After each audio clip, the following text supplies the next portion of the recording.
नमस्कार, आप देख रहे हैं एबी स्टार न्यूज। मैं हूं आपके साथ सपना वर्मा। वक्त हो चला है देश लाइव का, जहां हम आपको बताते हैं देश और दुनिया से जुड़ी तमाम खबरों के बारे में। खबर इसरो की लॉन्चिंग से जुड़ी है। दरअसल इसरो ने नए रॉकेट का लॉन्च किया है, जिसके बाद भारत के लिए ये काफी गौरवमय पल है। भारत के नए रॉकेट लॉन्चिंग 7 अगस्त 2022 यानी कि आज के दिन सफलतापूर्वक हो गई है। इस रॉकेट के जरिए इसरो दुनिया के छोटे सैटेलाइट्स में बाजार में अपनी धाक जमाना चाहता है। इसके लिए पहली बार 2 सैटेलाइट्स गए हैं। इस मिशन में रॉकेट की लॉन्चिंग ही प्रमुख थी, जो सफल रही, लेकिन सैटेलाइट से संपर्क टूट गया। इसरो वैज्ञानिक संपर्क स्थापित करने का प्रयास करने में जुटे थे। भारतीय अंतरिक्ष अनुसंधान यानी कि इसरो ने इसे लॉन्च कर दिया है। लॉन्चिंग आंध्र प्रदेश के श्रीहरिकोटा स्थित सतीश धवन स्पेस सेंटर के लॉन्च पैड में सफलतापूर्वक की गई। Small satellite launch vehicle satellite भेजे गए। लॉन्चिंग सफल रही। रॉकेट ने सही तरीके से काम करते हुए दोनों सैटेलाइट्स को उनकी निर्धारित कक्षा में पहुंचा दिया। रॉकेट अलग हो गया, लेकिन उसके बाद सैटेलाइट से डेटा मिलना बंद हो गया। इसरो प्रमुख एस सोमनाथ ने कहा कि इसरो मिशन कंट्रोल सेंटर लगातार डेटा लिंक हासिल करने का प्रयास कर रहा है। हम जैसे ही लिंक स्थापित कर लेंगे, देश को सूचित करेंगे। EOSO-2 एक अर्थ ऑब्जर्वेशन सैटेलाइट है जो 10 महीने के लिए अंतरिक्ष में काम करेगा। इसका वजन 142 किलोग्राम है। इसमें मिड और लॉन्ग वेवलेंथ इंफ्रारेड कैमरा लगा है, जिसमें कि रेजोल्यूशन 6 मीटर है, यानी कि ये रात में भी निगरानी रख सकता है। तो सैटेलाइट स्पेस किड्स नाम से की गई देसी निजी स्पेस एजेंसी का स्टूडेंट सैटेलाइट है। इसे देश की 750 लड़कियों ने मिलकर बनाया है। तो किस तरीके से भारत को एक बड़ी सफलता हाथ लगी है। इसरो के लिए ये पल काफ़ी गौरव में है। PSLV यानी कि पोलर सैटेलाइट लॉन्च व्हीकल, जो कि 44 मीटर लंबा और 2.8 मीटर वाले व्यास का रॉकेट है। जबकि बात की जाए अगर SSLV की, तो इसकी लंबाई 34 मीटर है, इसका व्यास 2 मीटर है। PSLV में 4 स्टेज है, जबकि SSLV में 3 स्टेज है। PSLV का वजन 320 टन है, जबकि SLV की अगर बात की जाए तो इसका वजन 120 टन है।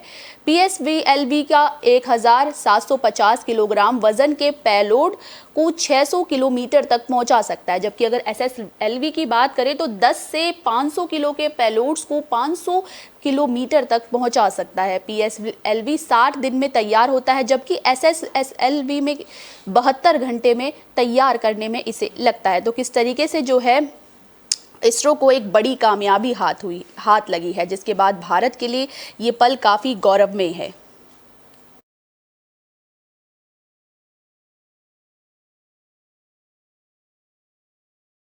उपराष्ट्रपति के पद के उम्मीदवार एनडीए के उम्मीदवार जगदीप धनखड़ को बड़ी कामयाबी हाथ लगी है। उपराष्ट्रपति चुनाव में एनडीए के उम्मीदवार की जीत पहले से ही तय थी, लेकिन इसके बावजूद विपक्ष ने अपना प्रत्याशी मैदान में उतारा। वजह साफ थी कि वो विपक्ष के तौर पर लड़ते हुए देखना चाहते हैं, लेकिन वो इसमें सफल नहीं रह पाए। विपक्ष के पास इस चुनाव में खुद को मजबूती से पेश करने की कोई ठोस रणनीति भी नहीं थी। नतीजा ये हुआ कि चुनाव में विपक्ष का प्रदर्शन खराब रहा, जबकि एनडीए का प्रदर्शन पिछली बार से भी काफी अच्छा साबित हुआ। ये घटना एक बार फिर साबित करती है कि विपक्ष बटा है और किसी भी चुनाव में उसके लिए एकजुट होना आसान नहीं है।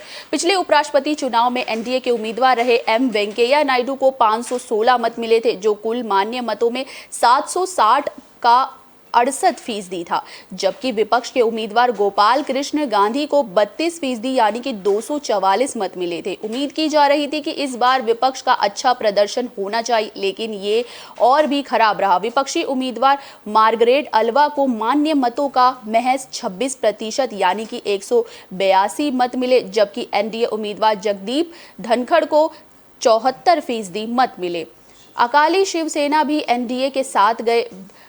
उम्मीदवार उपराष्ट्रपति चुनाव में विपक्षी एकता का आलम यह रहा कि एक प्रमुख विपक्षी दल तृणमूल कांग्रेस ने चुनाव से दूर रहने का फैसला किया। उसका तर्क था कि उम्मीदवार तय करने के लिए उससे परामर्श नहीं किया। उसके 34 सांसदों ने मत मतदान नहीं किया। इसी प्रकार श्रोमणी अकाली दल ने बिना मांगे एनडीए का समर्थन किया।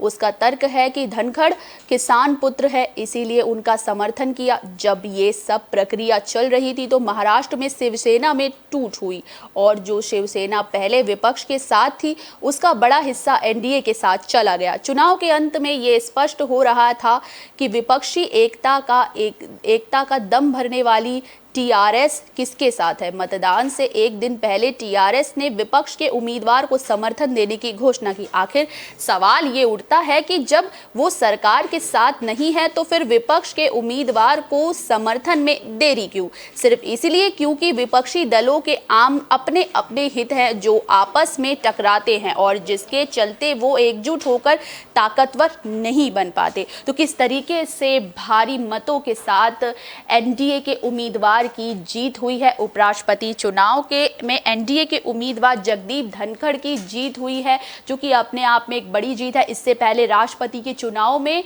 द्रौपदी मुर्मू जो एनडीए उम्मीदवार थी उनकी भी जीत हासिल हुई। तो किस तरीके से एनडीए को जिस तरीके से समर्थन मिल रहा है ये अपने आप में दिखा रहा है कि पार्टी कितनी मजबूत है, किस तरीके से। और जो बात की जाए परिणामों को लेकर तो पहले से ही कयास लगाया जा रहा था जिस तरीके से उपराष्ट्रपति चुनाव में जगदीप धनखड़ को समर्थन मिल रहा था दलों का, विपक्षी दलों का भी मिल रहा था, तो उससे ये साफ तौर पर उम्मीद लगाई जा रही थी कि आने वाले समय में उपराष्ट्रपति के चुनाव में यही जीतेंगे। और मायावती ने भी अपना समर्थन दिया। तो अपने आप में ये कई बड़े सवाल छोड़ देता है और इसको लेकर जो है सियासत भी अब काफ़ी तेज़ हो चुकी है। अभी बात की जाए प्रदर्शन को लेकर तो विपक्ष का प्रदर्शन यहाँ पर बेहद खस्ता रहा है। विपक्ष की हालत एकदम खराब नजर आई है।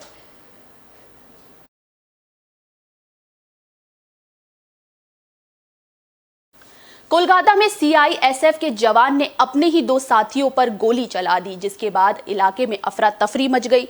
कोलकाता स्थित इंडियन म्यूजियम में सीआईएसएफ जवान ने अपने ही 2 साथियों पर ताबड़तोड़ गोलियां चला दी। 15 राउंड गोलाबारी के दौरान एक जवान की मौत हो गई, जबकि सहायक कमांडेंट घायल हो गया। उसे अस्पताल ले जाया गया। पुलिस ने सहकर्मी जवानों पर गोली चलाने वाले सीआईएसएफ के हेड कांस्टेबल अक्षय मिश्रा को गिरफ्तार कर लिया है। मृत जवान का नाम रंजीत कुमार सारंगी और घायल जवान का नाम सुबीर कुमार घोष है। स्थानीय लोगों ने बताया कि एमएलए हॉस्टल के करीब इंडियन म्यूजियम के प्रांगण में सीआईएसएफ बैरक से ताबड़तोड़ गोली चली। उस समय म्यूजियम में कुछ दर्शक भी थे, जिससे कि म्यूजियम के अंदर और बाहर दोनों तरफ अफरा तफरी मच गई। कोलकाता के पुलिस आयुक्त विनीत गोयल ने बताया कि घटना की खबर पाकर पुलिस की कॉम्बैक्ट टीम वहां मौके पर पहुंची। करीब 1.5 घंटे ऑपरेशन चलाकर पुलिस टीम ने आरोपी जवान अक्षय कुमार मिश्रा को समझा बुझाकर गिरफ्तार कर लिया। सब इंस्पेक्टर सारंगी और सुबीर कुमार घोष को घायल अवस्था में एसएसकेएम अस्पताल ले जाया गया। डॉक्टरों ने अस्पताल पहुंचते ही सारंगी को मृत घोषित कर दिया और घायल सहायक कमांडेंट का इलाज शुरू कर दिया। उनकी हालत फिलहाल गंभीर बनी हुई है। प्राथमिक जांच के आधार पर पुलिस ने बताया कि अक्षय के निशाने पर सुबीर कुमार घोष थे।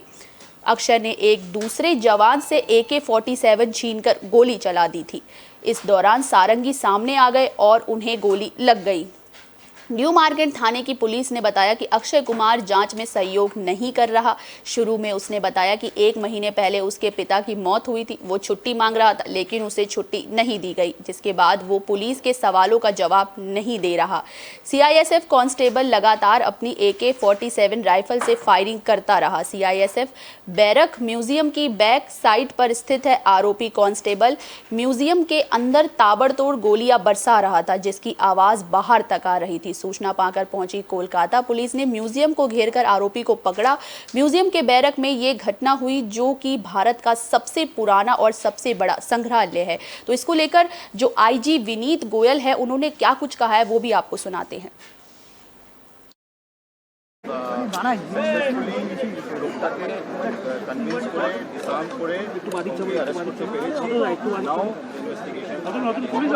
গুলি চলেছিল।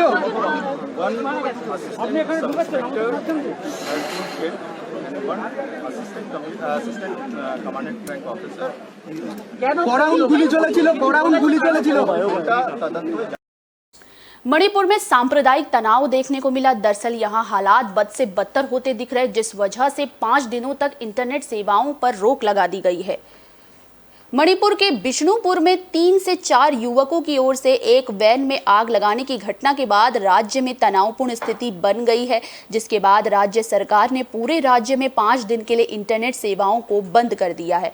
बताया जा रहा है कि वैन को फूंकने वाले युवक एक विशेष समुदाय के थे, जिसके बाद से पूरे राज्य में सांप्रदायिक स्थिति का माहौल बना हुआ है। इसके अलावा प्रशासन ने चराचंदपुर और बिष्णुपुर में अगले 2 महीने के लिए धारा 144 लागू कर दी है। गृह मंत्रालय की ओर से जारी किए गए आदेश में कहा गया कि शनिवार को दोपहर 3:35 पर पंजो गागचो इखई अवांग लेइकाई में एक जलती हुई वैन मिली। इस वैन को कथित तौर पर 3 से 4 युवकों ने आग लगा दी। वे युवक एक विशेष समुदाय से आते हैं, जिसके बाद से सोशल मीडिया के माध्यम से लोगों को भड़काने के लिए तरह तरह के मैसेज वायरल होने लगे, जिसके बाद मोबाइल इंटरनेट सेवाओं को बाधित कर दिया गया। वहीं लोगों से अपील की गई कि वो अफवाहों पर ध्यान ना दें।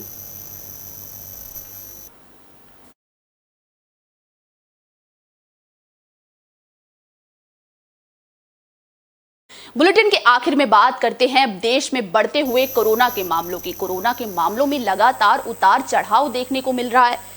देश में कोरोना संक्रमण के मामलों में उतार चढ़ाव जारी है। रविवार को केंद्रीय स्वास्थ्य मंत्रालय की ओर से जारी किए गए आंकड़ों के मुताबिक पिछले 24 घंटे में कोरोना के 18,738 नए मरीज मिले हैं, जबकि एक दिन पहले 19,406 नए मामले सामने आए। केंद्रीय स्वास्थ्य मंत्रालय ने बताया कि अब देश में सक्रिय मरीजों की संख्या बढ़कर 1,34,933 हो गई है। अधिकारियों ने बताया कि कुल कोरोना मरीजों के मुकाबले सक्रिय मरीज 0.31% है। बात की जाए देश में पिछले 24 घंटों में कोरोना की वजह से 40 मौतें भी हुई हैं, जिसमें कि केरल में हुई 8 पुरानी मौतों को भी जोड़ा गया है। इसी के साथ ही देश में कोरोना से होने वाली कुल मौतों के आंकड़े की अगर बात की जाए तो ये कुल मिलाकर है 5,26,689 है। पिछले 24 घंटों की अगर बात की जाए तो 9 मौतें महाराष्ट्र में, 4 मौतें छत्तीसगढ़ में, पश्चिम बंगाल में, 3 मणिपुर में, 2 मध्य प्रदेश, वहीं बिहार, दिल्ली, हिमाचल प्रदेश, झारखंड, कर्नाटक, केरल, मेघालय, ओडिशा, पंजाब और त्रिपुरा में एक मौत हुई है। देश में एक बार फिर दैनिक संक्रमण दर जो है वो लगातार 5% के पार पहुंच गया है। अधिकारियों के मुताबिक दैनिक संक्रमण की दर 5.2% पहुंच गई है, तो वहीं साप्ताहिक दर 4.63% है। इसके अलावा रिकवरी रेट की अगर बात की जाए तो 98% के पार पहुंच गई है। तो किस तरीके से कोरोना के मामलों में लगातार उतार चढ़ाव देखने को मिला है। बात की जाए अगर कोरोना के मामलों के बढ़ते और घटते क्रम को लेकर, तो बढ़ने की वजह एक तो मौसम में बदलाव को लेकर, कभी आर्द्र तो कभी शुष्क मौसम देखने को मिला है, कभी मौसम में नमी तो कभी ठंडक देखने को मिली है। तो एक वेदर भी एक बहुत बड़ा कारण है कोरोना के मामलों में इजाफे का। दूसरी बात है कि जहां हम कहते हैं सावधानी हटी दुर्घटना घटी, तो ठीक उसी तरीके से लोग लगातार जो कोरोना से जुड़े प्रिकॉशंस है उन्हें फॉलो नहीं कर रहे, सावधानियां नहीं रखते। मास्क, सैनिटाइजर बहुत ज़रूरी है, तो वो नरमी जो बरती जा रही है, कोरोना के नियमों की अवहेलना की जा रही है, उसका पालन नहीं किया जा रहा। तो ये अपने आप में एक बड़ा सवाल है। सबसे पहले तो मास्क, सैनिटाइजर रखना बहुत ज़रूरी है, क्योंकि यही जो है जो आपको कोरोना से बचाव में मदद कर सकता है।